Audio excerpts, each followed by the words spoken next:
Hello, myself Dr. Pooja, homeopathic physician, diet management consultant, and welcome you once again to our Indicate Homeopathic Medicine series. Hope you all are doing very well and doing very well in your clinical practice.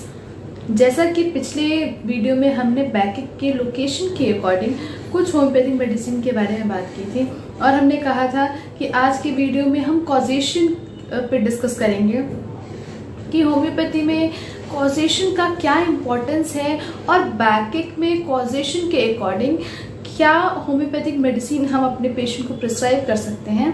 तो आज हम उसके बारे में बात करेंगे। कोई भी पेशेंट आता है तो आपके लिए सबसे इम्पॉर्टेंट चीज़ है कि आप ये चीज़ पता लगाएं कि आपका जो पेशेंट जिस भी बीमारी से सफ़र कर रहा है या फिर जिस भी सिम्टम से सफ़र कर रहा है उसके पीछे की कॉजेशन क्या है, क्योंकि बहुत बार ये आपकी डायग्नोसिस में हेल्प करेगी, आपके डायग्नोसिस को बिल्डअप करने में हेल्प करेगी।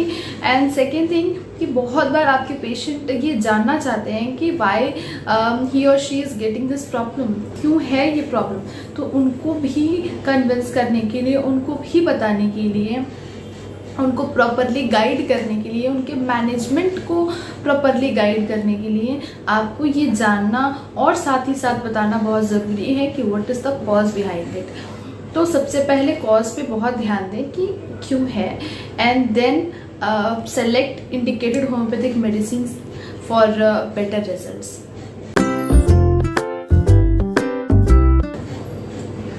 अगर कॉजेशन ऑफ बैकएक की बात करें तो हमने अपने पिछले वीडियो में इसके बारे में बात की हुई है। If you haven't watch that video yet, go and check it out. And let's start with our first medicine of this episode, that is aconite napellus.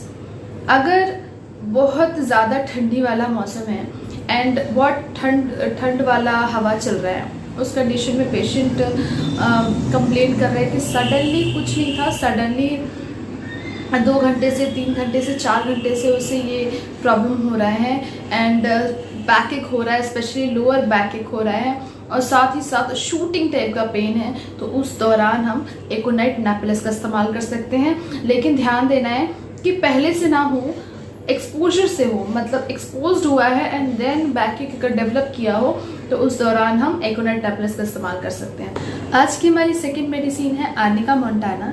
अगर पेशेंट कॉजेशन दे रहा हो कि फॉल के चलते उसको बैकएक हो रहा है या फिर after fall, after car accident और व्हाटएवर एक्सीडेंट पेशेंट को बैकएक है, तो उस दौरान हम आर्निका मोंटाना का इस्तेमाल कर सकते हैं। हमारी थर्ड मेडिसिन है बल्वेरिस वल्गेरिस। अगर कॉजेशन मालूम पड़ता है कि पेशेंट को रीनल स्टोन, किडनी स्टोन के चलते अगर पेन है और रेडिएटिंग नेचर का है, एक जगह पे फिक्स नहीं है, पेन रेडिएट कर रहा है, ऑल ओवर रेडिएट कर रहा है, तो उस दौरान हम बल्वेरिस वल्गेरिस का इस्तेमाल कर सकते हैं। हमारी थर्ड मेडिसिन है कैलकेरिया कार्प। बहुत बार आपने ऐसा सुना होगा, specially some of the festival of the north region, कि आफ्टर रिवर बाथिंग या फिर रिवर में नहा रहे हैं एंड आफ्टर दैट ही और शी इज़ कंप्लेनिंग अबाउट बैकएक, तो उस टाइम पे हम कैलकेरिया कार्प का इस्तेमाल कर सकते हैं। ये एक पर्टिकुलर फेस्टिवल के टाइम में जहाँ पर रिवर बाथिंग बहुत ज़्यादा होता है या फिर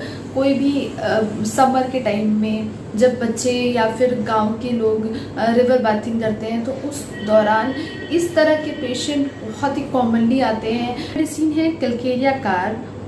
बहुत बार ऐसा देखा गया है कि ओल्ड इंजरी के केस में आर्निका मोंटाना भी फेल हो जाता है, तो उस टाइम पे अगर हम कैलकेरिया कार्प का इस्तेमाल करते हैं तो हमें बहुत ही अच्छा रिजल्ट देखने को मिलता है।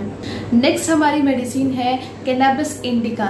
अगर सेक्सुअल इंटरकोर्स के बाद अगर बैकएक डेवलप कर रहा है तो उस टाइम पे हम कैनाबिस इंडिका इस्तेमाल कर सकते हैं। हमारी अगली मेडिसिन है कैलकेरिया फॉस एंड नाइट्रोम्यूर। ये दोनों ही मेडिसिन अगर पेशेंट को ल्यूकोरिया है एंड ल्यूकोरिया के साथ बैकएक है, और ध्यान देना है कि ल्यूकोरिया के साथ बैकएक होगा एंड जो पेशेंट है उसको हार्ड सरफेस पे सोने पे आराम मिलेगा।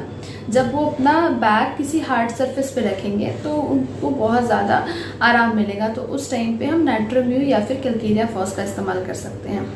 अगर ल्यूकोरिया है एंड बैकएक है और उनको ऐसा लग रहा है कि उनका पूरा स्पाइन जो है वो टूट गया है, तो उस दौरान हम ओवाटोस्टा, एक मेडिसिन आती है, बहुत अच्छी मेडिसिन है, उसका इस्तेमाल कर सकते हैं। मेडिसिन है डल्कामारा। अगर डैम्प बेसमेंट में रहने से बैकएक डेवलप कर रहा है तो उस टाइम पे हम डल्कामारा का इस्तेमाल कर सकते हैं। अगर प्रेगनेंसी के दौरान में बैकएक है, कांस्टेंट बैकएक है, तो उस टाइम पे हम काली कार्ब का इस्तेमाल कर सकते हैं। इसके अलावा अगर ओल्ड इंजरी है और स्पाइनल इंजरी या फिर स्पाइनल नर्व की इंजरी है, स्पेशली नर्व इंजरी है, तो उस टाइम पे हम हाइपेरिकम का इस्तेमाल कर सकते हैं। हमारी अगली मेडिसिन है स्टेफिसेगेरिया। अगर एक्सेसिव सेक्सुअल इंडल्जेंस के कारण बैकएक हो रहा है तो हम स्टेफिसेगेरिया का इस्तेमाल कर सकते हैं। बहुत बार रेसलर्स में या फिर ऐसे एथलीट्स में देखा जाता है कि बैकएक हो रहा है, तो उस दौरान हम सिम्फाइटम का इस्तेमाल कर सकते हैं। अगर प्रोलॉन्ग सिटिंग के चलते अगर बैकएक हो रहा है तो उस टाइम पे हम थूजा ऑक्सीडेंटलिस का इस्तेमाल कर सकते हैं।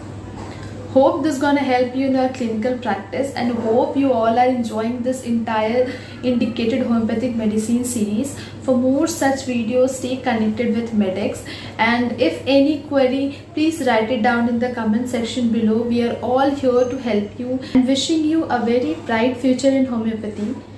Stay connected with homeopathy, and thanks for watching.